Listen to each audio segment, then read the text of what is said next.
Welcome everybody, and to this evening's event, which has been brought to you by the 911Truth Alliance, who got word that Susan was coming to town and needed a place, and so we arranged the Lucky Lab as a suitable venue for her kind of talk and book selling, signing event. And I just want to spend a few moments and just talk about the 911Truth Alliance and what we've been up to and what's coming up, and then briefly introduce Susan and get this talk underway. And I assume you'll talk for a little while and then there'll be some discussion. Yeah. Lots of questions. Yeah. Anything you want to ask, Okay. we'll stay and talk. All right. And I'm glad you said that, because I think that's a real hallmark of the 911Truth Alliance. It's the thing that's really special about the 911Truth Alliance is that it insists on free thinking and free speech and critical thinking. And it really reacts quickly to gatekeepers.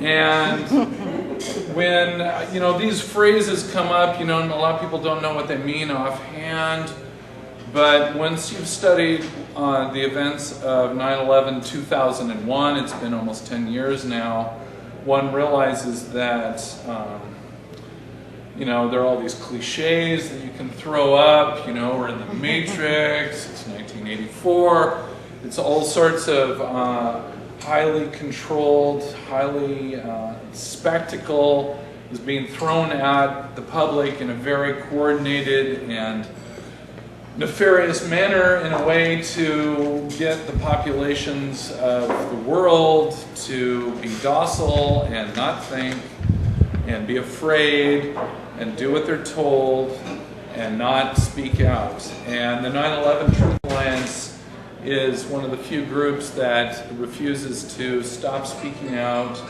and to stop thinking. And so by coming here tonight, you're part of this tradition of enlightenment and resistance and truth-seeking. That's kind of been the hallmark of a lot of the higher cultures of this planet, and it's a real disappointment that we seem to be entering this period in which truth and enlightenment, far from being cherished, are being stamped out with the likes of Guantanamo and any other torture chamber you care to name.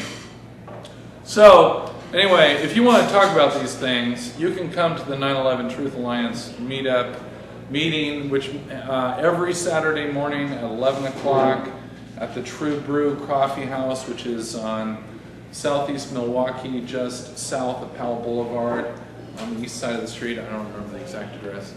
It's right there. We meet at 11 for, I don't know, as long as people want to talk, really. And then we also attempt to put together some other events and things. Coming up, of course, is the 10th anniversary of 9/11, 10 years of war and torture and ripping up the Constitution and crashing the economy, and here we are. And we're about to be treated to a media bloodbath in which they're going to rev it all up again, maybe this time for Iran. And we'll be doing our counter events. It looks like we will have Jim Fetzer, who has talked about 9/11 also for a real long time, and he'll be speaking on Friday the 9th, and I believe it's going to be at the Selwood the Selwood Community Center down in southeast Portland. This month? This September. Oh, September. And then on Saturday, in the same building, we hope to have kind of an all-day seminar for beginners and then for more advanced people on the ins and outs of 9/11. I mean, there have been all these fabulous documentaries done about 9/11, all kinds of documentaries done. I mean, there's information up to the wazoo about it, books, etc., etc. It all doesn't appear to pierce the hardcore media grip on reality, but we're going to talk about it anyway. And it's down in the Selwood Community Center, and we're here in the Lucky Lab because the 9/11Truth Alliance has experienced the backlash of truth-telling in this town. We've had various different events, and we've been chased out of venues time and time again.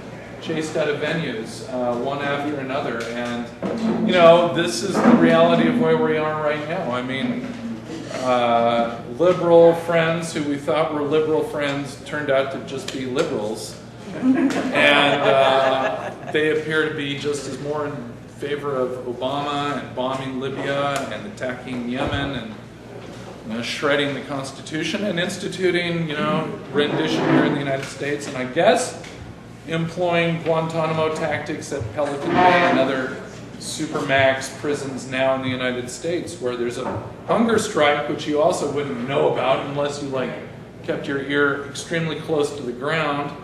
I mean, Pelican Bay, our very own Guantanamo, is actually just over the border in California from Oregon, so it's not even just a few hundred miles from here, and they're torturing people right now, right there.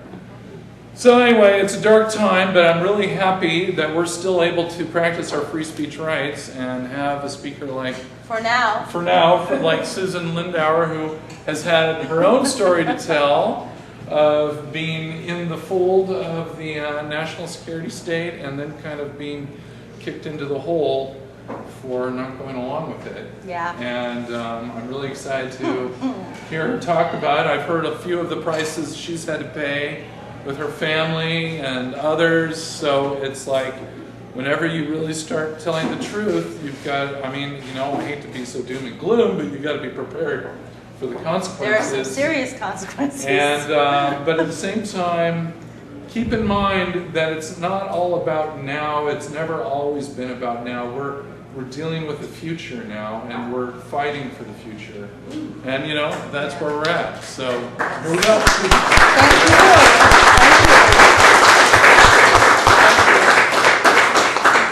Well, I have to say, I am so pleased to be here. I have waited 10 years to tell this story. I remember after 9/11, when my CIA handler, Richard Fuse, told me that there really wasn't going to be much of a 9/11 investigation. And we were going to try to keep the people calm. That's what he said. We're going to keep them calm.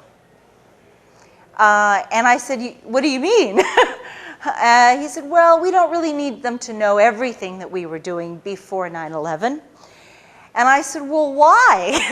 What do you think what do you think's going to happen when they find out that you didn't tell them the truth? Why don't you just tell them the truth right now? And he said, well, that's not really what they want to do. So I had, I had different ideas.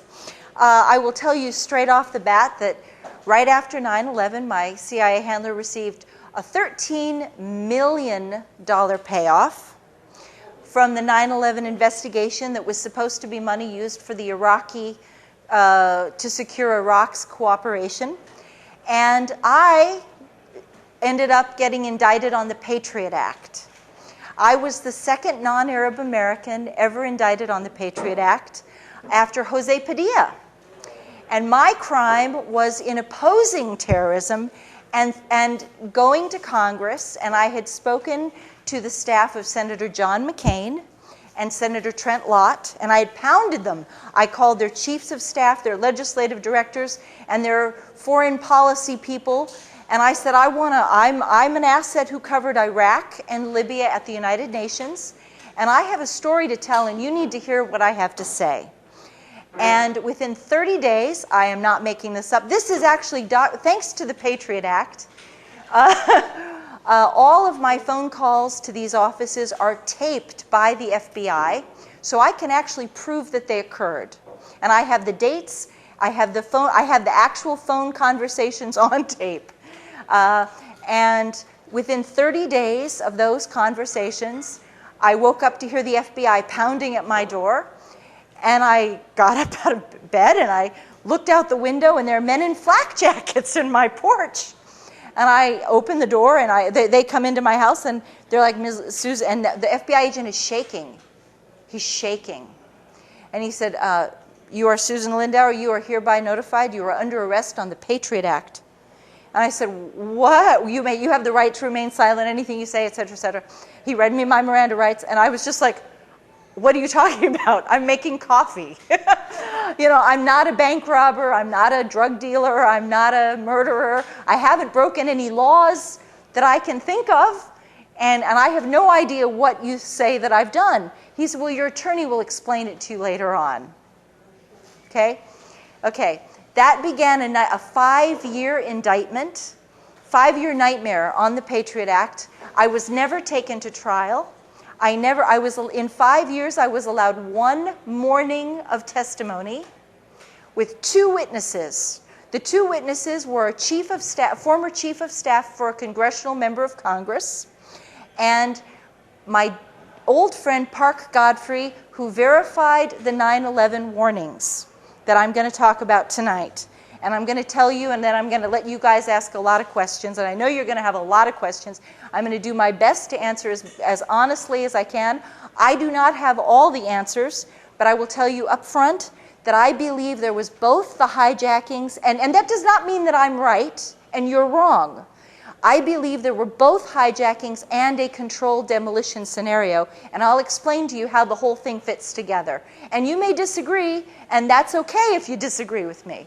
But I can tell you, but when you hear what I have to say, you'll understand why I've reached this conclusion. So I believe both of them happened, okay? And it's also very important for you to know that as the 10-year anniversary of 9/11 comes up, no offense, but you guys have no idea what actually happened. This is like the lies are so much bigger than what you know. And it's so much deeper, and it's so much more tragic once you have the truth. So on that note, let me just take you to, I'm actually going to start, I'm going to move you a little bit ahead to remember when George Bush they were counting the votes in Florida. Okay? I'm going to take you back to November of 2000. They had not yet declared that George Bush had won the election. I was having meetings with the full knowledge and permission of the CIA with Iraq's ambassador to the United Nations on resuming the weapons inspections. It is very important for you to understand that this story with 9/11 also ties in deeply to what happened with Iraq. And contrary to everything you were told, the Iraqis were not resistant to weapons inspections. They had a comprehensive agenda. The CIA had already a comprehensive agenda for resolving the entire conflict without war at all. And it involved weapons inspections, cooperation with anti-terrorism, and major financial contracts for U.S. corporations, and oil. And this would be developed over a period of time. But we already had, by November of 2000, we already had an agreement with the Iraqi government. We had a framework agreement that was, at that point, it was undefined, not so well defined, and we had to make it defined. But they had already consented to all of these things. They wanted peace with us. And so by February of 2001, the Iraqis had agreed to invite the FBI to send a task force into Baghdad with authorization to conduct terrorism investigations and to make arrests of terror suspects. This is very important for you to understand. So this is like the background of what you have to know. Okay, in April of 2001, I was summoned to this is already happening. The Comprehensive Peace Framework, those discussions are already underway. And I am, at this point, the chief asset covering the Iraqi embassy and the Libya house, both of them, I do both of them, and Yemen and Syria and Egypt and Malaysia. But Iraq and Libya are my primary countries. And so I'm a back channel, which means that the U.S. government gives me messages to give the Iraqis, and then the Iraqis give me messages to give to Washington. So I know everything. Every single conversation is going through me. And I can tell you that in April of 2001, I was summoned to my CIA handler, Dr. Richard Fuse, and he said he had a message for me to deliver to New York at the earliest possible convenience. And the message was this: we are looking for information on a conspiracy to hijack airplanes. We expect the target to be the World Trade Center. We think they're going to fly the airplanes into the World Trade Center. And we want the Iraqis to provide it's called actionable intelligence. Actionable intelligence is a name, an airport hub, a flight number, something that's going to help us identify who they are, where they're meeting, what their nationalities are, anything like this. And he says, he gives me a message, and he says, we want this information, and I want you to tell the Iraqis that if they fail to give us this information, and if it is later determined that they knew the information and they did not give it to us, then the United States is prepared to go to war with Iraq. Okay, this is April of 2001. Well, I went up to New York, and we were in the middle of these great negotiations. We already had an invitation. From February of 2001, we have an invitation for the FBI to come to Baghdad. So I go up to New York. I'm very pleasant. I'm very polite. There's no reason to be nasty with these people. They want peace. I say, hey, could you please send a message to Baghdad? We'd like this information. If you come across anything, Saddam had been one of our best sources on terrorism throughout the 1990s. Iraq hated terrorism because they believed that they hated Islamic jihadis. He did. Whether you like Saddam or not, whether you hate Saddam or not, he hated Islamic conservatives. He was convinced that they would take advantage of the crumbling of authority in Baghdad under the sanctions, and that they would then try to overturn his government, and the poverty of the people from the sanctions would fuel this problem, would help overturn his government. So he wanted to help us at every turn, keep these people from becoming too powerful. Okay, and so we knew this. So when I go to New York in April of 2001, I'm very friendly, and I say, hey, look, could you send the message to Baghdad? Let them know we're looking for this. Thanks. And the message from the Iraqis in April of 2001 is, hey, send the FBI. We've already agreed to send we've already invited you to send the FBI. Come on. Tell them, just bring them on. Sure. Wow, you didn't know that, did you? Okay, so I go back to Washington, and I get a phone call from Richard. He said, come down to my office. I want to hear what they said. I go down, I said, oh, I was real polite. I gave him the message, sure. He said, I didn't tell you to be nice. I told you to tell those, this is going to be on television, right? This is going to be like, okay, well, I'll soft pedal what he said. He was like, you go back to, you stupid goddamn blankety. I told you to tell those SOB MFers, God, GD, blah, blah, blah, blah, blah, screaming, circling me around his conference. I'll never forget it. Circling his conference desk, ranting and raving, waving his arms around. He didn't do that very often. He does not have that kind of personality. He's a very calm man, and he feels that if you're really angry at somebody, then the more calm you are, the more dangerous you are. That's CIA. He's old school CIA. Okay, so he's screaming now.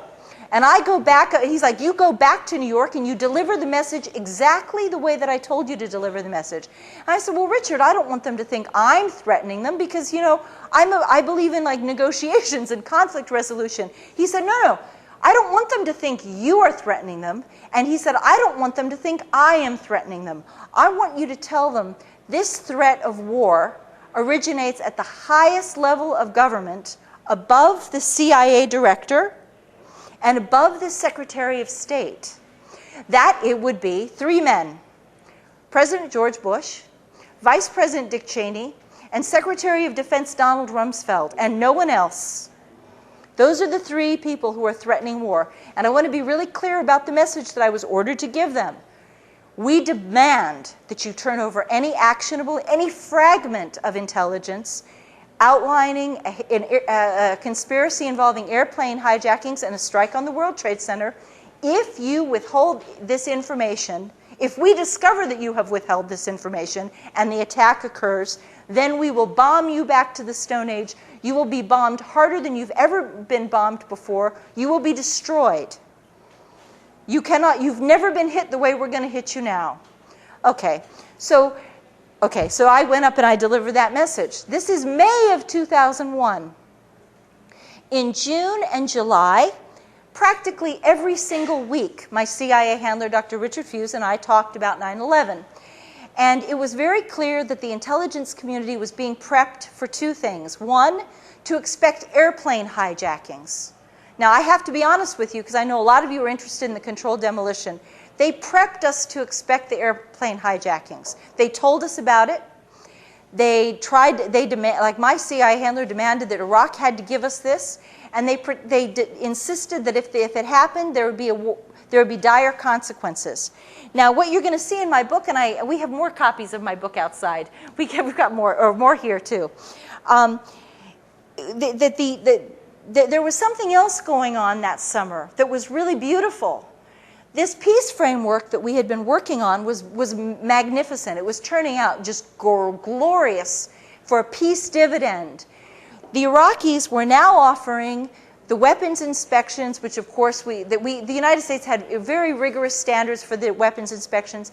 Iraq was offering cooperation with anti-terrorism to allow the FBI to go in, and Iraq started to offer a lot more. A lot more came on the table. By June and July of 2001, Iraq was offering the United States preferential contracts. Now think about the economy today. Preferential contracts for the United States corporations on telecommunications, healthcare, hospital equipment, pharmaceuticals, transportation. Iraq offered to buy 1 million American manufactured automobiles every year for 10 years. Think of what that would have done to the economy. Think about non-dual use factory production. And all of this was because the CIA was like, you know, if we're going to give up these darn sanctions, we're going to take a pound of flesh with it. They had no, and whether you like the CIA or not, and most of you, 99% of you don't like the CIA, I realize that, of course. But the CIA was doing what it's supposed to do, whether you like it or not. They were taking care of what is in the best interest of the United States government, with the best interest of the United States economy, and they were not going to let Iraq punish the United States. And I hated the sanctions. I was doing this because I hated the sanctions.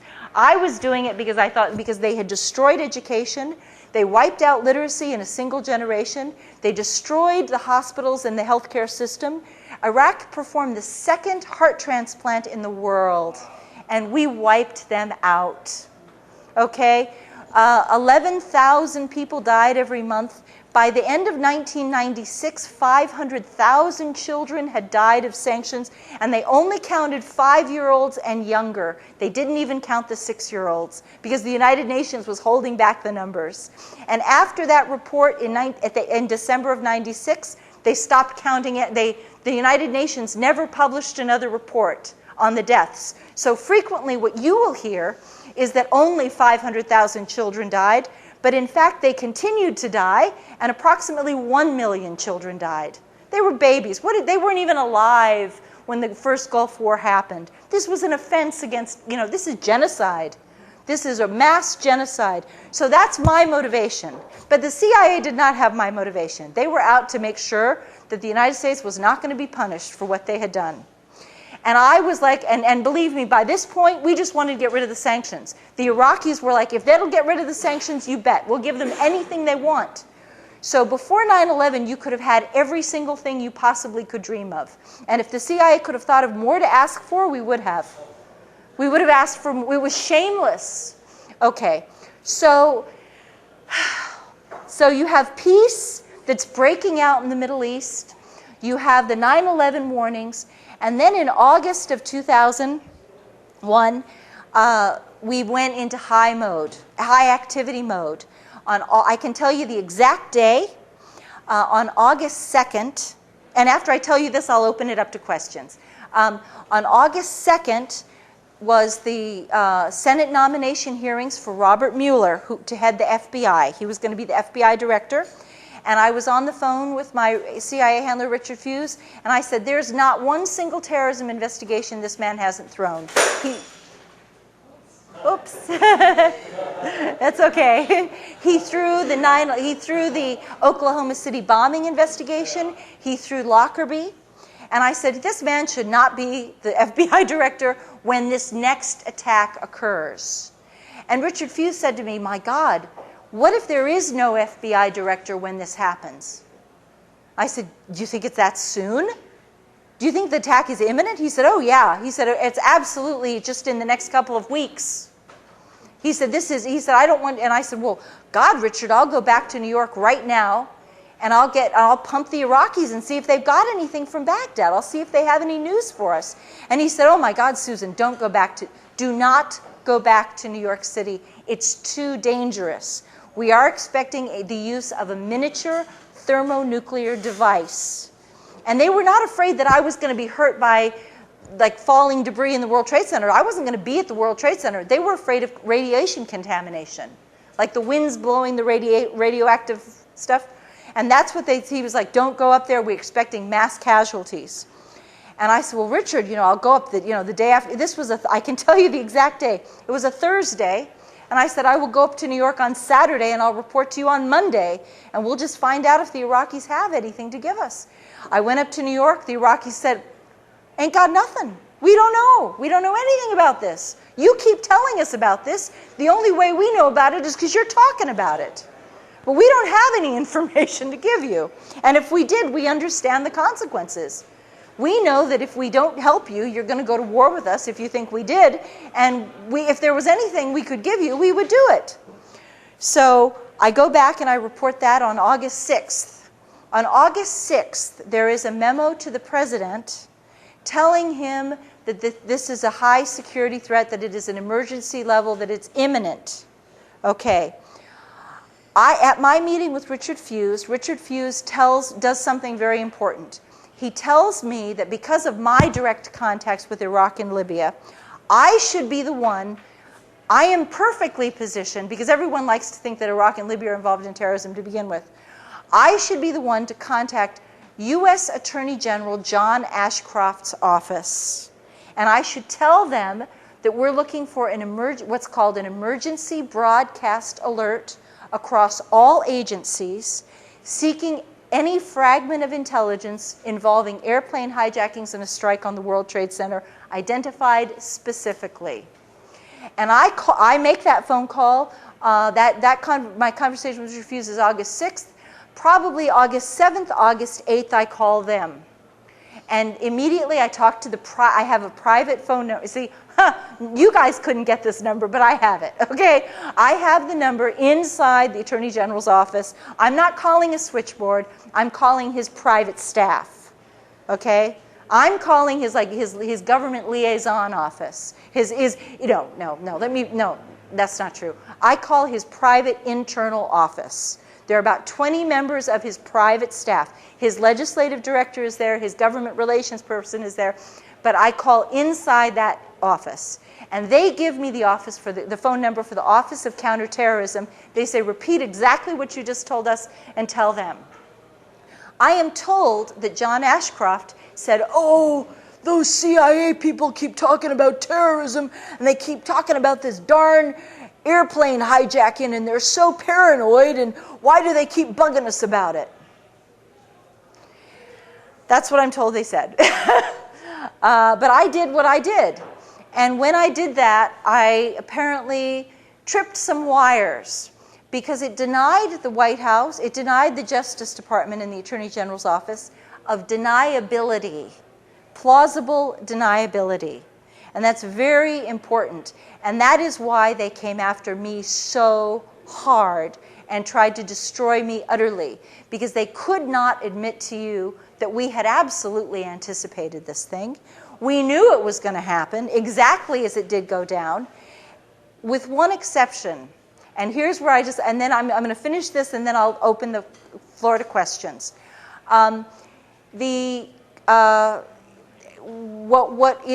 I have learned since then, now all the things that I've told you are things I did directly. So I'm telling you, I'm not relating what somebody else did or a conversation that somebody else had that has been reported to me.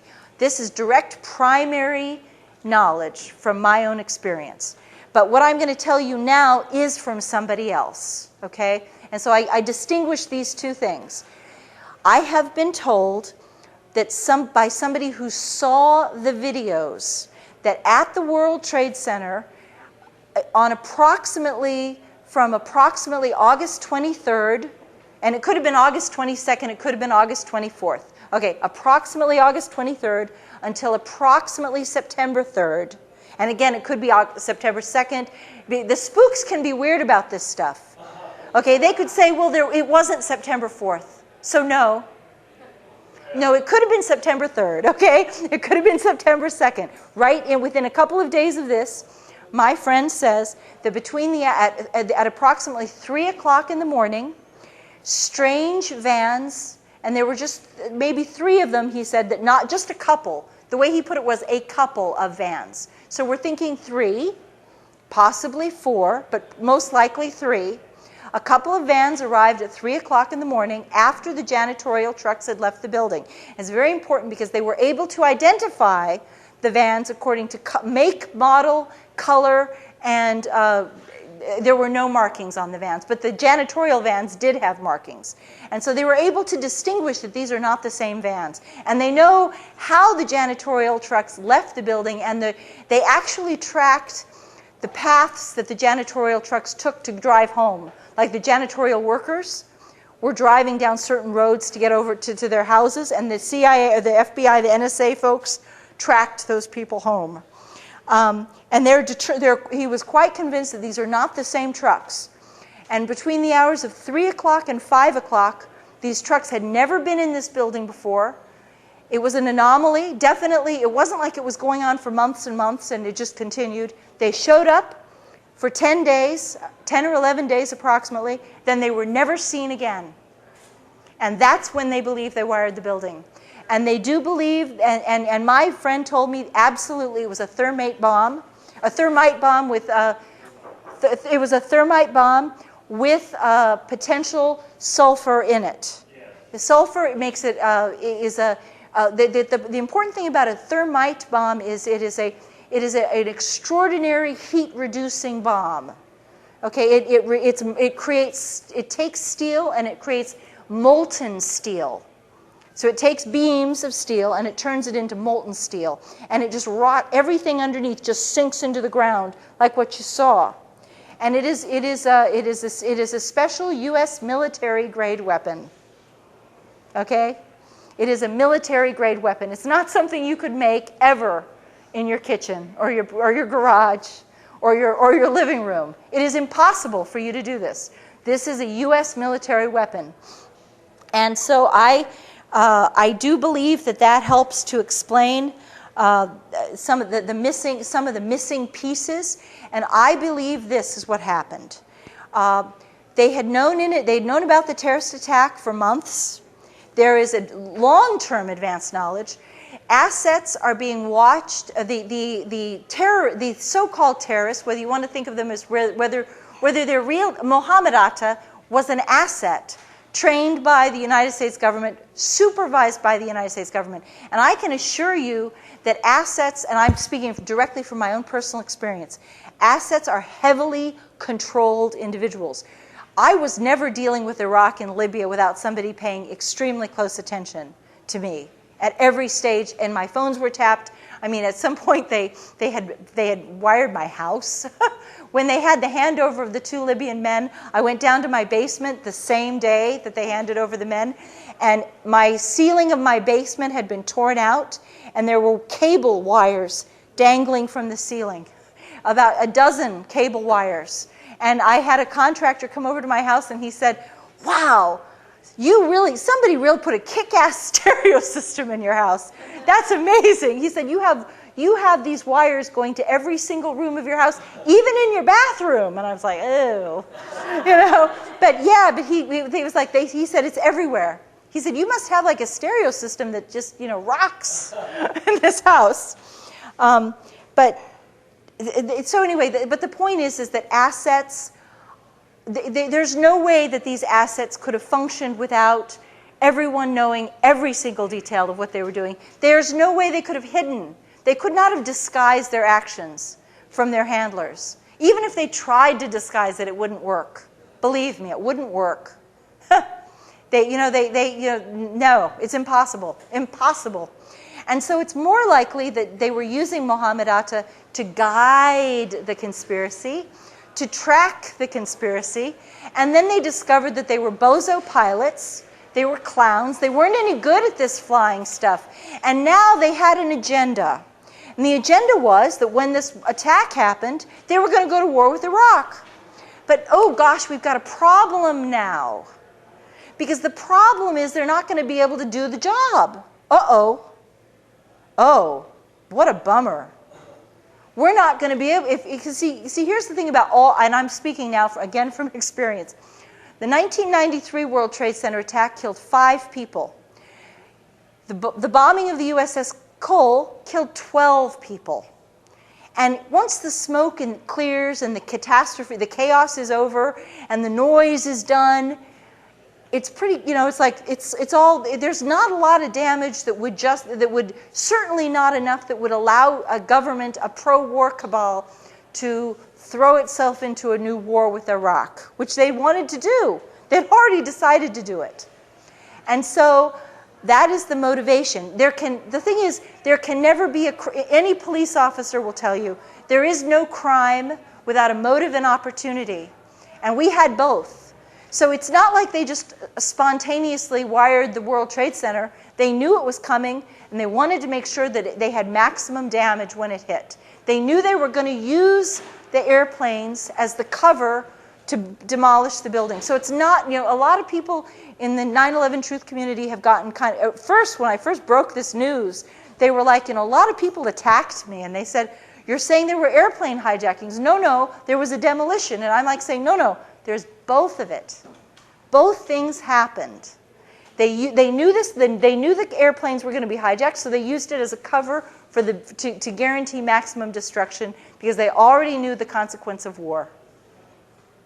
So there you have it.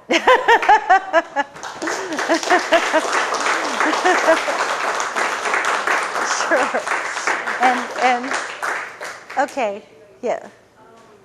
I forget what you said that your job was. You're a go-between. I was what's called an asset.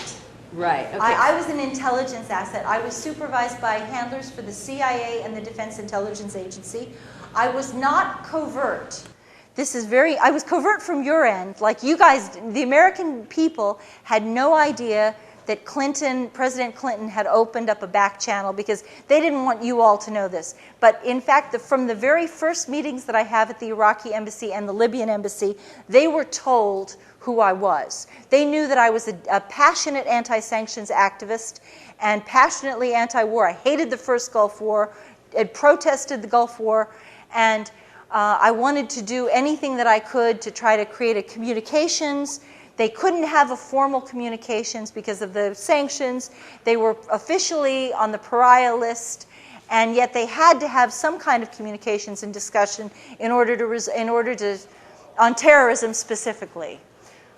So my question is, you were a back channel between everybody. I find it odd that your boss doesn't talk to the people in the administration. Oh, they did. They send you over there to yell at people. Well, tell them. I think that he did. I know that he did. I know that he did.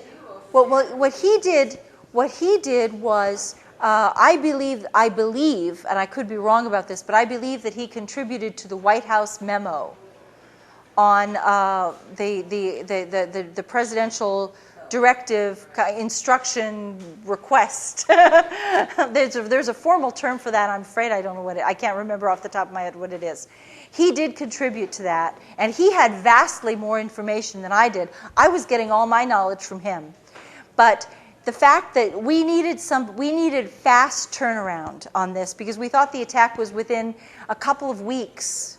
In fact, the attack didn't occur for this was August 6th, and it occurred over a month later. But we thought that the attack could come as early as, the 3rd or 4th week of August. We thought it was imminent. And so, well, he probably did also. Everybody was doing it. See, this is the thing that, no offense, but there was so much discussion about this attack. Everybody was talking about it. George Tenet had some meetings. Other analysts had meetings at the White House that Condoleezza Rice has like conveniently pretended didn't happen. But there was a lot of knowledge, and the fact that I would be able to get the Attorney General's attention and the staff attention by saying I'm in direct contact with Iraq. That's kind of like a bona fide thing that in the CIA. That's like they call it bona fide. So more information to them is better. Yeah, exactly. We were, and it wasn't like a supervisory thing at that point. They wanted someone with direct contact, because I had direct contact with the events, and I could cite that and say, you need to listen to me, because I spoke with the Iraqis on Saturday, and I need to tell you this. You see what I mean? Yeah. So I'm sure he also did. I know he did other things too. Okay. In the course of your talk, what I haven't heard is any real evidence that there was a genuine jihadi plot. Maybe that's in your book, but you haven't said anything to show me that such a plot existed. In fact, the impression I get from the evidence that you presented about what your bosses were talking about and what was going on in the U.S. government is that the U.S. government was trying to create a predictive situation with this attack. Yes. Which, in my opinion, could well have been the sum and substance of the attack. And that, as I said, I haven't seen anything that you said that shows me that there was a genuine jihadi plot. This is a very good question, because it's really questionable that there was a jihadi plot. I do believe there were hijackers. Now, I have to tell you that I do believe there were hijackers. On the other hand, I know that the people that they did identify were assets. Okay? They worked for the United States government. And they were the men who were identified as the hijackers were not jihadis. They were not devoutly religious men. They went to strip clubs, they drank alcohol, they smoked cigarettes, they chased women. Real, deep, authentic jihadis would do none of that. They were, and so it's really curious to me as to what and I don't have an answer for you, unfortunately, but what their final minutes must have been on this earth. What did they think they were doing? I truly do not know. I don't know if they thought it was just a training exercise. I don't know if they thought, I just don't know. But I do not believe they were real jihadis. One other point. You say that there was a point in midsummer 2001 when the CIA and elements in the U.S. government may have become concerned that having planned this event, prepared for it, that the alleged jihadi pilots weren't going to be able to accomplish the goal. Yeah. Well, now, according to the official version of 9/11, they did accomplish the goal of flying the airplanes into the buildings. And so, do you think that the CIA made a mistake and underestimated the talent of these pilots? Well, here's the thing. They did fly into the building. Of course, they did. And they could have been on automatic pilot. That makes sense. We know that there was a heightened GPS and heightened cell phone activity that is very unusual. Usually the GPS only works it doesn't work at certain altitudes. And at a scale of like 1 to 10, the GPS signal was working at a 10, whereas ordinarily it might work at a 4. See? And so something was helping boost, and it had to be boosted. It couldn't have just spontaneously done this on its own. Something had to be boosting the GPS signal. And it's just a matter of scientific requirement that it had to be boosted, and it was. The cell phone was the same thing. Some people have tried to say that the cell phone conversations did not happen. I do believe they did happen. I do believe that people got through to their spouses. But again, you see that it had to be there had to be some technological boost for it to be done. And I think that the hijackers got a lot of help. They got a lot of help. Yeah. Oh. My general view is sort of what I'm asking is, that's what I thought actually happened, was it was both, the planes and the demolition bomb. Yeah. But without a lot of information, that's just what seemed to make sense. If you consider, problems I'm having, if you consider books like Russ Baker's Family Secrets, Yes. Annie Jacobson's Area 51 that just came out recently. Mm-hmm. And the last one I just read was Naomi Wolf's The End of America. Yes. And Good. Yeah. well, I mean, it's just so relevant. So how can you expect us, knowing the corruption of moral character, which is what I believe what it is. I think fundamentally where we're at is a spiritual crisis, in essence, the big picture. Yeah. And so I'm sort of interested in you in part of that, because I'm sure there are people that are dedicated in the CIA that are very trustworthy. Well, I mean, I'm trustworthy in the sense that their motivations are clear. But I think overall, considering all the torture and the long history that it's had, and you can't believe anything. Basically, you can't. You just don't know. There's so much spin with it.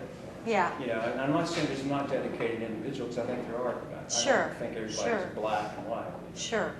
So what I'd like to get from you in part is first of all, your picture of the big overall, what's the primary motive? You said the war, but what is the big picture? Who are the big honchos at the top that are directing it? Well, I'd like to answer this on a couple of levels. First of all, the CIA has a long track record of doing false flag operations on itself. And one of the reasons that I may be more trustworthy is that I was an asset, not a CIA director. My CIA handler received $13 million tax-free. Didn't even have to pay $1 in taxes. Is that not the sweetest thing you've ever heard in your life? From the 9/11 investigation of emergency appropriations that were intended for the Iraq to secure Iraq's cooperation. And he took the money, and you've never heard him speak. And when I was under indictment, my own CIA handler refused to speak to my attorneys for 5 years. If he had spoken to my attorneys at any time at all, we could have ended my indictment entirely. But the other thing is that the reason you should trust me is because I paid for this. I was locked up in prison on a military base for a year, and I was held under indictment for 5 years. And the government was so, if you do a little research on my story, you'll find the government was so threatened by what I was going to say that they actually argued this is like a record. There's a history of this. You can confirm this. They wanted to forcibly drug me with Haldol, Ativan, and Prozac, which would have chemically lobotomized me, because they said that I was. They admitted that I was not hallucinating. I do not suffer depression. For those of you who do suffer depression, sorry, but I don't. I don't have mood disturbances. They said I had good eye contact. I was cooperative, smiling. They could not identify anything wrong with me except that I argued my defense was I had worked in anti-terrorism for 9 years, and I warned about 9/11, and my team warned about 9/11, and they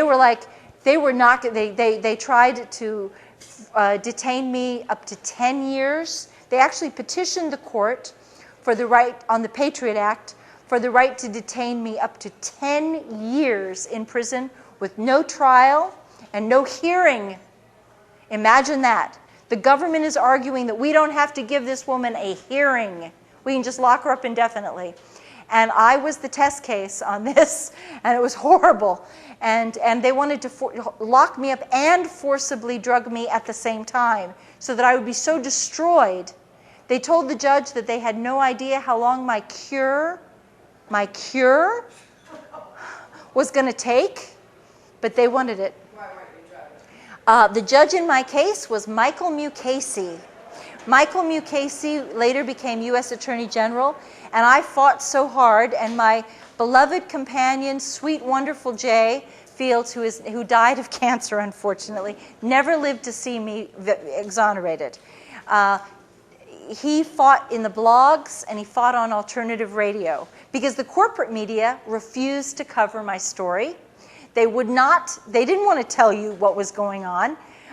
They said that they implied very strongly that I was a religious maniac. And I do believe in God, and I have a spiritual life. Yes, I do. But I'm not a religious maniac. I guess a religious maniac would be someone like the Elizabeth Smart rapist, kidnapper, who went into court and was like spouting religious stuff and was standing up and singing hymns in court, stuff like that. They wanted me to. Yeah. It was, and when they realized that there was actually I call it my Amnesty International moment. They had already.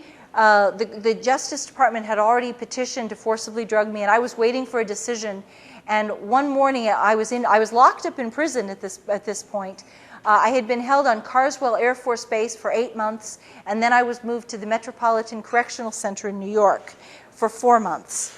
And one morning, at 5:30 in the morning, the guard wakes me up, he shakes me, he said, "You're going to court today." And I'm like weeping. I'm thinking that they've got the decision and they're going to like send me back to Carswell to be drugged, and I'm hysterical.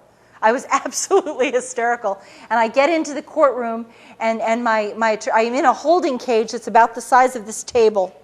And they come in, my attorney comes in, and he says, "Oh my God, someone has started a blog on your case, and people are writing your judge.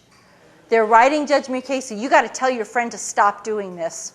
I was like, "Never, no, no way." And I was like, and literally I grabbed the bars. I was like, "We are never going to stop. We are going to fight to defend this Constitution. You are breaking the law. And we are never going to shut up until this is done. You can tell that crooked prosecutor that he can just go to hell, because we're going to keep talking until, you're never going to shut me up now." This was a mistake. This was a huge mistake that they did this to me. And we went in, and the judge was like, so. And at that point, Jay had published psych records. After my arrest, I had been ordered to have this actually saved me. I had been ordered to attend weekly psychology meetings. I had never had any psychological problems, and I had a year's worth of documentation saying that I suffered no mental illness, no depression, no psychosis, no mania, nothing, no mood disturbances. And these are in the back of my book, so you can actually look at this stuff for yourself, and you can see the papers with your own eyes. And you can read them. The judge was like, "Well, this is extraordinary. You're telling me this woman is incompetent and she's suffering from this grave mental illness, and yet she has all these records which are on the bloody internet.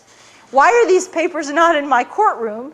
And the judge was like, "This is just not going to happen." And at that point, I was saved, because the judge was like, "This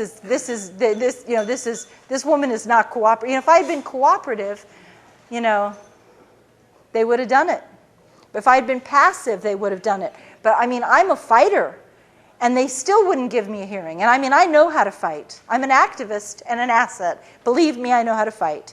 And it was like the Patriot Act was so hideous, so big, so powerful, that there was nothing that they were going to let it break through. But Judge Mukasey also did the financial case on the 9/11, the insurance claims for 9/11.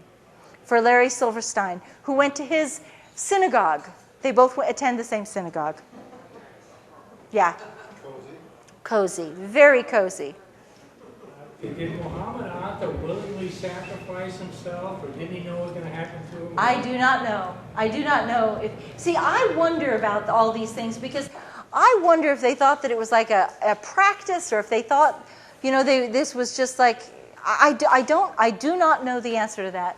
It's like, it's fascinating to think what they must have thought. There were foreign newspapers that reported that many of the hijackers are still alive. Yes. I think 6 or 7 of them were reported. One is a pilot for the Saudi Arabian Airlines. I believe one lives in Los Angeles. So there was all this, and then there was the report That's true. Mohammed, yes. So it doesn't make sense that there were these hijackers that hijacked planes.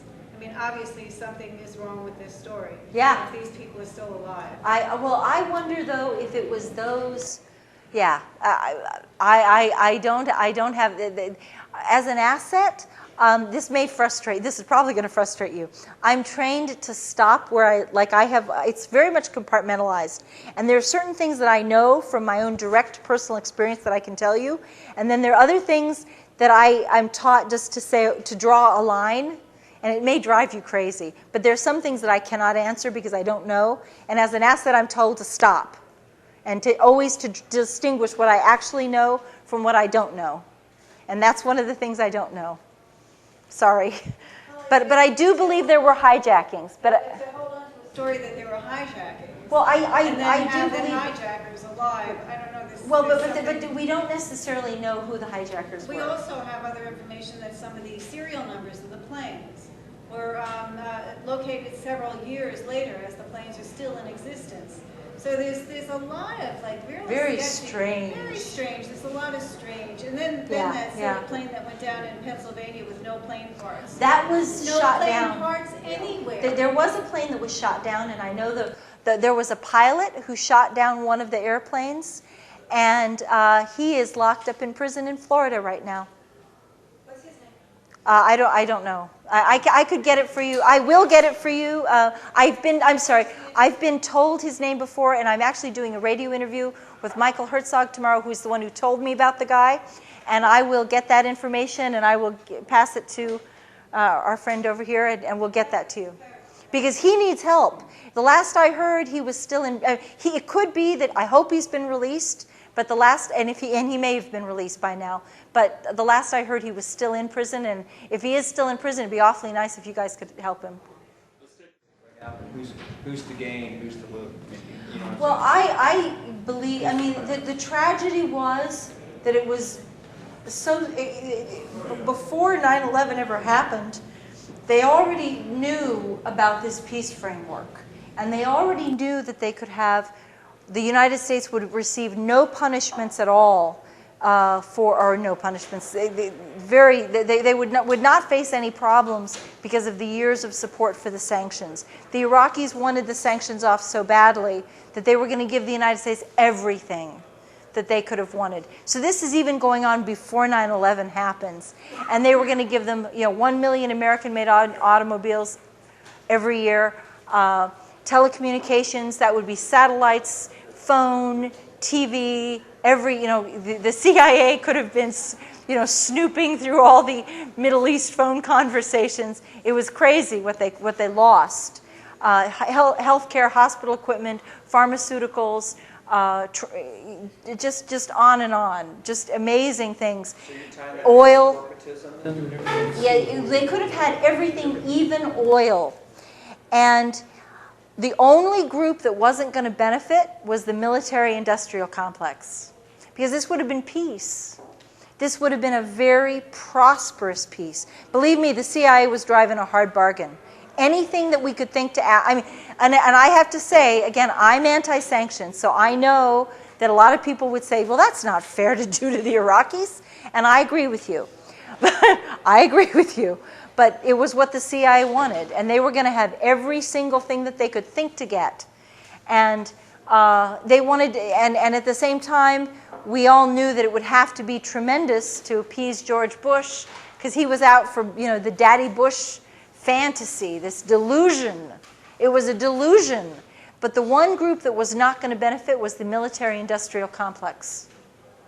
And they were going to be the big losers in this whole thing. They were not going to be able to have their wars. They were not going to be able to sell their military weapons systems. The $400 billion, we wouldn't need all for this equipment or that equipment. They wouldn't need any of it. And so they were the losers, and they were just too powerful. You know? Okay, this isn't actually a question, but a brief comment. Okay. We were talking about the Pennsylvania Flight 93 crash, alleged crash. Yeah. And I just want to say that anyone can claim to have, any pilot could claim to have shot down the airliner. That's easy to claim something like that, but did it happen? And I just want to point out that not only was there no plane debris at the alleged crash site, but neither was there a debris field anywhere else. And we know from incidents like Lockerbie that when a plane blows over land, it leaves a debris field, but there was no debris field to be shown. Well, it's also the Pentagon. It's also the Pentagon. I do not believe that the Pentagon was hit by an airplane. I mean, they're saying all that debris suddenly was magically just removed. You know, there was no airplane there either. So it's, you know, there's still a lot of questions about 9/11 that I cannot answer for you, and I'm sorry. I wish you know, these are good questions you're asking. And it's not like I'm trying to blow you off. There's just some things I don't know. But hopefully I'm going to give you enough new information that you'll be able to, like, put some more pieces of it together. You mentioned your compartmentalized structure of the agency. Yeah. And I think that's pretty well understood how one person can be sitting here working on a project, the next person's there, and they can't, you know, they're not allowed to really look at what the other one's doing. Yes. In light of that, I think you're probably aware that it's been documented there were somewhere in the neighborhood of 25 military drills running on 9/11. Yes. That is absolutely unprecedented. Not only that, September 10th to 12th. not only that, there was one drill that was specifically on a hijacking that was exactly the scenario that we're told transpired, and it's you've probably studied Webster Griffin Tarpley's analysis of this 9/11 synthetic terror made in USA. How he breaks this down very convincingly, I believe, that the operation was conduited through the drills. And certain people were doing certain things and probably likely didn't even know that they were involved in an operation this big. Yes. And couldn't share information because of this compartmentalization.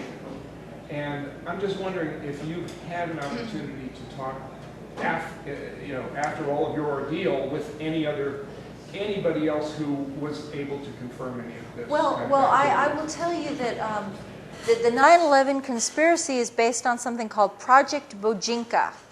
And are you all familiar with Project Bojinka? Okay, Bojinka was designed by Ramzi Youssef, who was the mastermind of the 1993 World Trade Center attack. And he conceived that in his grand scheme, 11 airplanes would be hijacked and would strike different targets all over the United States. The World Trade Center would be one, and then they would hit the White House, they'd hit the Justice Department, they'd also hit like Chicago, they'd hit Los Angeles, and throughout the whole country there'd be strikes. And the military discovered this when they found, or the CIA discovered this when they arrested Ramzi Youssef in the Philippines in 1995, and they found the blueprint for this 9/11, what became the 9/11 attack, on his computer. Okay, and he called it Project Bojinka. And at that point, the military began to run simulated counter strategies for what you would do if there was an airplane hijacking scenario that was attacking various targets throughout the United States. And one of the targets was the Pentagon. And then the Pentagon said it was too outrageous that nobody would actually attack the Pentagon this way. So maybe they should drop the Pentagon scenario. So they did. But even though they had rehearsed Project Bojinka, on 9/11, on September 10th through September 12th, NORAD was on high alert doing military exercises because allegedly the former Soviet Union, the Russians, were doing their military exercises, so we timed our military exercises allegedly to theirs. And they were supposed to be on heightened alert just in the course of practice. They were supposed to be on heightened alert for any invasion of sovereignty of airspace, sovereign airspace, on those dates.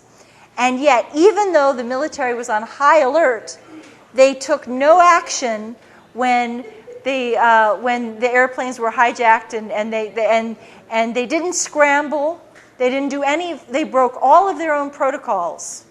But weren't they mostly sent up in directions Yeah. away from the There you eastern go. seaboard? Yeah. Yes. And they sent one jet.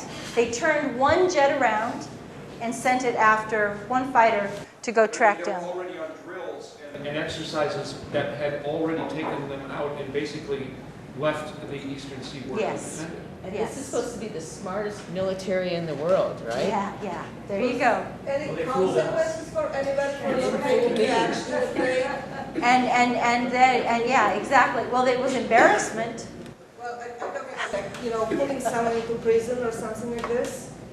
Well, other than me and the guy who was allegedly flying the plane that was involved in the shooting down 93, who they don't want you to know about, who was held in prison for a couple of years at least, and I don't know if he's out or not. I mean, they gave him a real hard time. So, yeah. Susan, could you remind me again what the sanctions were for in Iraq? And two questions. And then I just wanted to get clear about what you were arrested for. Good. The sanctions were on to punish Iraq for allegedly having weapons of mass destruction, and they said that they would keep the sanctions on Iraq until all weapons of mass destruction were confirmed to have been destroyed. Now, it appears that they were actually destroyed by the end of 96 or 97, but the United States had an ulterior agenda, which was they were not going to let go of the sanctions until Saddam was out of power. But what had happened was, by the year 2000, while Bill Clinton was still in office, the international loathing for sanctions had become intense. 2 million people had died from sanctions. Between 1.7 million and 2.2 million had died. And the international community was violating the sanctions. The German pilots were and Jordanian pilots were and actually it was coming from all over Europe. Germany was the first, and they had pilots fly humanitarian supplies over the air through sovereign airspace and land at Baghdad airport, and then a whole bunch of other countries followed suit, and they were all like, we're not going to do this. This is wrong. It is immoral. It is a crime against humanity, and we recognize that. And so at that point, the CIA, I wanted to do it, but at that point, the CIA knew that they were losing control of the situation and that they better step in and do something. And I wanted to end the sanctions, so I was glad the pilots were doing this. But the CIA was very, very expedient. It was politically expedient. They were losing control of the situation. They wanted to take back their power. You were arrested for? I was accused of several things. One, I was accused of acting as an unregistered Iraqi agent because I had delivered a letter to my cousin, who was the chief of staff to George Bush, telling him that the war in Iraq would be catastrophic, and begging him and outlining several of the consequences, like democracy would throw power to Islamic fundamentalists, and there would be a rise of terrorist attacks, and the Iraqi people hated the sanctions, and they would hate America for having done all this, and if they could get their hands on America, it would just be a very ugly, brutal occupation, and they'd fight us. That was my letter. I went to jail for that. And they also accused me of they called it unlawful financial transactions. I was accused, I'm not making this up, of allegedly eating 3 lunch, I'm not making this up, 3 lunches with Iraqi diplomats totaling $92.92. We have the receipts. And they brought they called that a felony. I was accused of there were secret charges against me, which we have deduced. We were never allowed to know what they were. See, on the Patriot Act, let me just tell you a little bit, because I think this is a good opportunity to explain. When I was indicted, under the Patriot Act, they're allowed to have secret charges and secret evidence and secret grand jury testimony. This is very much, the Patriot Act is modeled on the pretty much verbatim, in many page upon page, identical to the old communist criminal, let's see, I guess it's the Soviet, let's see, there's a long name for it, the Soviet Criminal Act, which set up the KGB apparatus and allowed people to make make accusations against their neighbors without identifying themselves. And it set up the whole Gulag system. And the Patriot Act is modeled on that Soviet law, the Soviet Criminal Act. And it's almost verbatim to what that is. So, I mean, this is a really scary, scary law. But I was accused of possibly, in the secret charges, we believe the secret charges was that I received a book from the Iraqis that was a book on depleted uranium.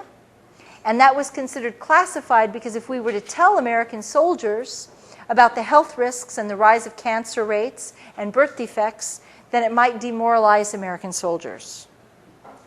Okay? And another thing was that Saddam's government tried, I'm not making this up, another secret charge was that we believe, because I know what I was doing in the periods when of these different, they'd have a date, and I would know approximately what I was doing on that date. And so another one was that the Iraqis tried to give the Bush administration several $100,000 in campaign contributions so that during the presidential election, because they wanted to show that they wanted to be friends with America. And I had reported that to my defense intelligence handler. He was like, holy shit, you got to tell the Iraqis not to do this. You got to make them not do this. And because it reminded them all of the Asian fundraising crisis under Clinton. And he said, don't they watch C-SPAN? Don't they know they're not supposed to do this? And he said, you go back and you tell them that if we find out they gave money to the Republican Party in this campaign, we're going to bomb them. We're going to, but see, at this point, Iraq had been bombed so many times, you couldn't threaten them with bombing anymore because they'd already been attacked. How are you going to impress on people who, you're going to bomb us again? Okay. Sure, so. This is kind of a rewind to earlier in the talk. But I just wanted to know how you knew that Muhammad Atta was a CIA asset. That's been very well established. They've admitted that he was a CIA asset. So could you send me to a reference or something so I'd be able to verify that? Can you recommend something? I will find a reference for you and give it to these guys and yeah, sure. I'll get you some references on that. But it has been verified that he was. And he received some military training too. Sorry. So, I look on the audience here. We're pretty old. Do you go to I'm sorry. No, that's okay. I'm sorry. Do you go to universities or high schools or because young people can steer things up, and do some major changes, Do you do that, or they say, no, you cannot? Well, actually, I've really just started doing this because my book came out just 6 months ago. And so I've done a lot of radio, and I've done a lot of blogging, and which is more youth, I guess, more younger. I don't know if that's not fair. That's not really fair to say that it's younger people. But I do a lot of radio and a lot of people, a lot of new media stuff. How about college campuses? I would love to do that. I would love to do that. If I can this is really my first kind of book tour. So, but I would love to go to college campuses. I'm just kind of figuring out how to do it. Because part of the problem is the corporate media will not cover my story at all. Even when I was locked up in prison, One of my favorite stories, I know you guys all love Amy Goodman, but Amy Goodman told Amy Goodman, oh, okay. Yeah, well, you gotta hear what she did to me. When I was locked up, my boyfriend called her and talked to her producers and said, please, Susan is the cousin of the chief of staff to the president. She covered the Iraqi embassy. She warned about 9/11. She's locked up on a military base on the Patriot Act, and they're refusing to give her a hearing. And she was the chief asset covering Iraqi pre-war intelligence. The government is saying that she's incompetent, and they're saying that that assets were incompetent, and yet she's accused, and he gave her the letter, the Andy Card letter, and said, she wrote this letter, and she turned out it was right on all fronts, and couldn't you please interview her? Couldn't you do a story? Please help us. And you know what she did? She said, well, maybe her attorney thinks this is a good strategy. We wouldn't want to upset things for settling the case. She's been told to stay away from the story. Yeah, but she did. She took it, she did it herself, and she's to blame for it. And I will tell you, I will never forgive Amy Goodman for that. And my boyfriend was like in tears. He was weeping. I mean, he was a retired Navy guy. And you guys, Navy guys don't, men, he's like, some men don't cry. He cried. He broke down in tears. And men, it's hard for some men, not all men, some men cry. I know that, but he did. He was really upset, and he was just like, she won't do this. And he was just like heartbroken. And he was heartbroken for me. And he was just like, and I was locked up in prison at the time, and I'm on the prison phone. What the fuck do you mean Amy Goodman won't do this? How could she not think this is the right story? What did you say to her to make her not do this story? And he was like, I don't know. I told her. I said, did you say this and this and this? And he said, yeah. So. Yeah, I heard you on the Jeff Brent's program last week. Oh, this week. on Libya. On Libya. And so that's very similar, isn't it, to what's happening in Iraq? There is no reason for the United States to be invading Libya at all. There is no justification for this. It's ironic because we're fighting Al-Qaeda in Afghanistan and Iraq, and Libya is actually, the Libyan rebels are radical Islamists who are trying to institute Sharia. And whether you like Sharia or whether you like the Islam, whether you like Gaddafi or not, see, this is where it gets you're an asset. Whether you like Gaddafi, you may hate him, you may think he's bad, but the facts are that the rebels are Islamic radicals. They do want to institute Sharia, and at least be honest and say it, because that's what you're going to get. And don't pretend you're somewhere else. Don't pretend these are people who are doing something different than what you say. That is what their goal is. And they don't want democracy. Gaddafi has been in power for 41 years, and I know it's time for change, but he has also had a tremendous track record on women's rights. They do not have to wear the abaya. They are free not to get married if they don't want to. Women are free to get divorces if they want. And when we talk about Sharia, what I mean is that the Libyan rebels want the women to wear the burqa. An abaya is the burqa where they cover their hair and stuff. They don't have to do that now. They're going to have to do it in the future. They do not want the women to have the right to reject marriage proposals.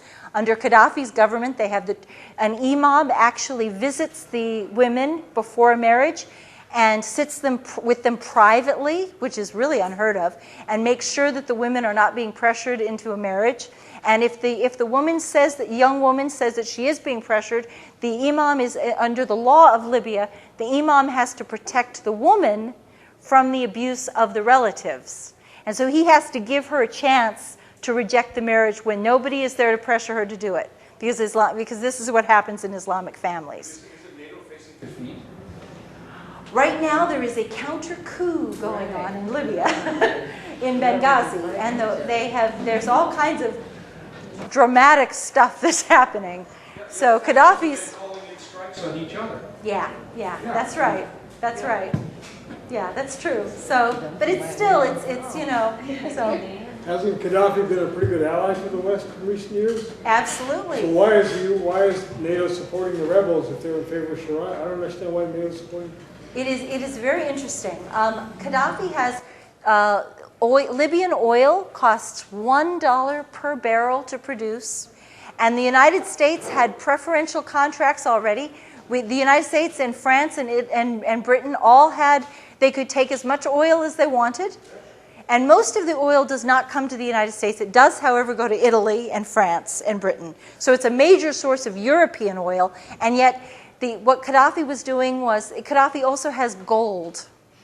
And I think it's very interesting that we have this major financial crisis, and now we're attacking a country that has both oil and a huge private reserve of gold on its own land, and like 500 I would have to double check this fact, but it's like 500 tons of gold in its bank vaults. 143. 143, I stand corrected. 143 tons of gold, correct? Something like that. Something like that. And we're trying to take their gold and their oil. And it's so dirty, it's a dirty fight, and it's just... Why would these radical fundamentalists want to let us have the oil and the gold once they win? Well, you should be in Washington. That's the kind of thing that makes sense. But that's what the Americans are choosing to believe, that they're going to have this sweetheart deal. And I am agreeing with you. I think that as soon as they get in, they're going to say, too bad. It's like, and privately, I get emails from some of these, because they know me, that they know that I'm out there. I'm against the rebels. And they do send me, I do get emails that are very nasty emails. And they said, do you really think we'll sell out and give you our gold for free? Do you really think we're going to do that? And I'm like, well, I think that Hillary Clinton thinks you're going to do it. And I think that David Cameron in Britain thinks you're going to do it. And also, I do have documentation that Israel has promised. I actually have an Israeli military document, okay, in Hebrew that I've had translated.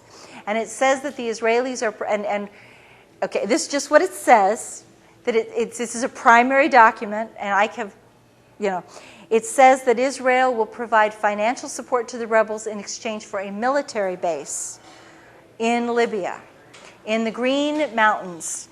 And that they call it, the military base will be called 1 by 1. And the Green Mountains is close to where the gold is, which I find very interesting. So. I just have a brief point about. Okay.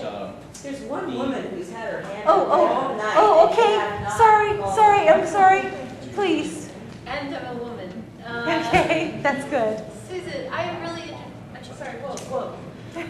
very interested in your constitution, how you're dealing with all of this. I've been really impressed with all the interviews I've heard, and how you seem to be like a really grounded, confident, yet buoyant person. And I don't know, just hearing what you have, like a sense of humor and a sense of irony. I like to think I have that, but how do people go through what you've gone through? Like our people we know being called into grand jury, being put into what's that detention called with the communication center detention. That is a very scary and condition. Bradley Manning, like when it gets that bad, like how can we be sure that people can still stand up and talk like you are today? Well, I'll tell you, when I was locked up in Carswell, I cried every day. And not when I first went in. I was there when I first went in, I was told it was going to be 4 months and then I'd be released. And the first 4 months, I was okay. Because I was like, I'm going to get out of this, and I'm going to tell, and boy, am I going to have a story to tell, and they're not going to shut me up. But when they refused to release me, and I realized that I was not going home, and at that point, they dropped the bomb on me that they were trying to hold me indefinitely. And only when I thought I was going to be held indefinitely. And then that continued for another 8 months. I became absolutely terrified out of my mind. And I began to have very serious post-traumatic stress. Well, you were saying you hadn't gone through depression before, and I was just wondering how... I went through deep anxiety, and I was just, it was like my blood pressure was, the stress level was like, it was like a war. A constant war. I was so frightened. I actually colored my hair. okay, my hair actually went white. And it did. It went white. So you had contact with people you needed to have contact with? No, and I'll tell you something. I was locked in prison, and they would not let at that point I had a public attorney who made no effort to get me out.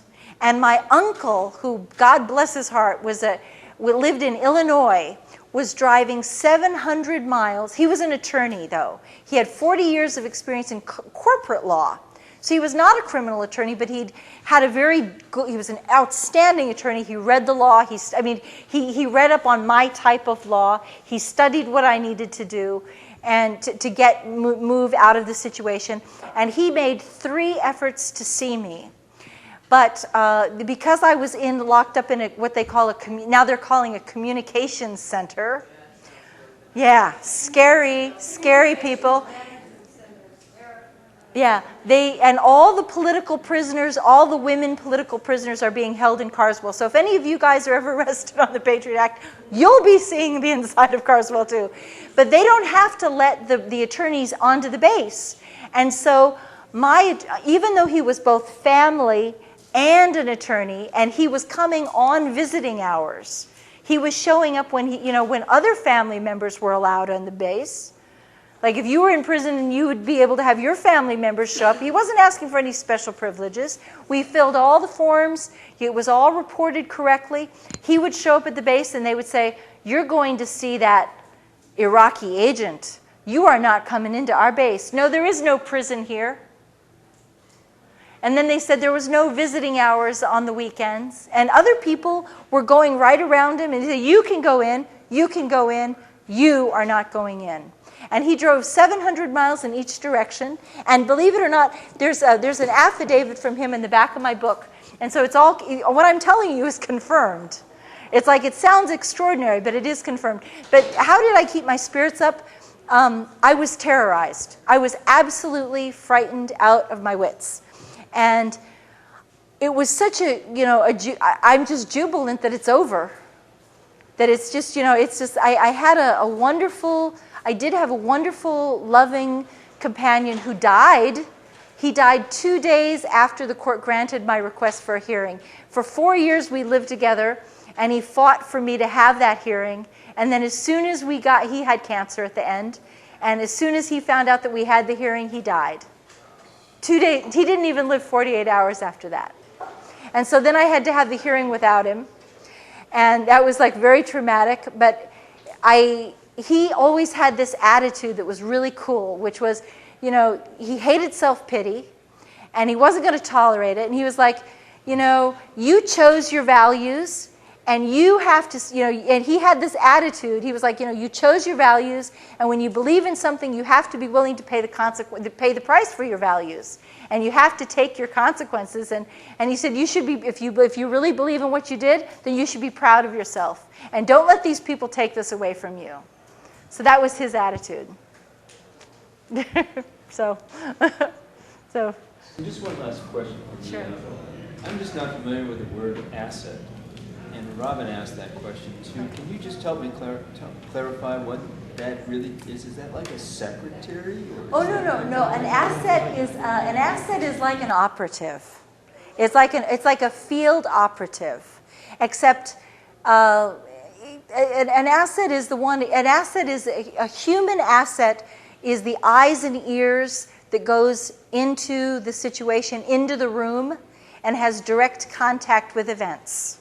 So assets are that's why assets are trained to be very, we are trained to be very observant of the full situation and to be very descriptive of what we're doing. And we're trained not to change what we've seen for any reason. And that was a real threat to the Bush administration, because it's just like you don't ever change your story. Because the detail that you think is small, that you think you might compromise, could turn out to be very important because you are compartmentalized. And you're like seeing a picture of this. And they need to know what this is. They need to see what you see right here. Even if you don't know what's over there or what's over there, they have to know that this here that you're reporting is as accurate and precise as possible. That's a spot. Yeah. Except that basically, with the exception in this situation that the Libyans and the Iraqis both knew who I was from the first day that we went in. And the reason that the Libyans knew immediately, once I told the Libyans, it was over. I mean, you can't ever take it back. And that was that my CIA handler, Dr. Richard Fuse, was involved in the Lockerbie case, and he wanted to be a witness testifying in the Lockerbie case.